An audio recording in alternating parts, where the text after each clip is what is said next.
Hi amigos. நான் எப்போவுமே சொல்கிற ஒரே ஒரு விஷயந்தான், always choose to be kind. இப்போ நம்மளால் ஒரு இடத்துல ஒரு பிரச்சனை வருதுன்னா அதை பயங்கர பெருசாக்கி அது இன்னும் பெருசாக்கி அவங்க மனசை கஷ்டப்படுத்துறதுக்கு ரொம்ப ஈஸி. நமக்கு தெரியாது அவங்க அந்த இடத்துல என்ன கோத்ரூ பண்ணிகிட்ருக்காங்க அப்படிங்கிறது. மேபி அவங்க இன்னும் ரொம்ப டஃப் ஃபேஸ் பண்ணிகிட்ருக்காங்க. அங்கே ஏதோ ஒரு இன்சிடென்ட் நம்மளால் ஒரு சின்ன ஒரு மனஸ்தாபம் வந்துருச்சுன்னு வச்சுக்கலாம்.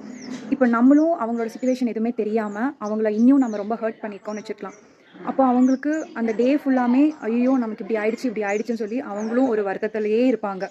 அட்லீஸ்ட் அந்த ஒரு வருத்தத்தை நம்ம மற்றவங்களுக்கு கொடுக்காமல் இருக்கலாம். கொஞ்சம் பொறுமையாக சரி அவங்க ஏதோ பண்ணிட்டாங்க அப்படின்னு நினச்சி அந்த இடத்துல நம்ம கைண்டாக அந்த இடத்துல அமைதியாக போகிறதுங்கிறது தான் ரொம்ப ரொம்ப ரொம்ப ரொம்ப கஷ்டமான ஒரு விஷயம். பட் அதை நம்ம பழகிட்டோம் அப்படின்னா நமக்கும் நல்லது, நம்ம உடலுக்கும் நல்லது, அவங்களுக்கும் சரி நம்ம அந்த இடத்துல அப்படி பேசியிருக்கக்கூடாது அப்படிங்கிற ஒரு அறிவுரையை நம்ம சொல்லாமல் சொல்லிட்டு வந்த மாதிரி இருக்கும். ஸோ முடிஞ்ச அளவுக்கு சூஸ் டு பி கைண்ட்.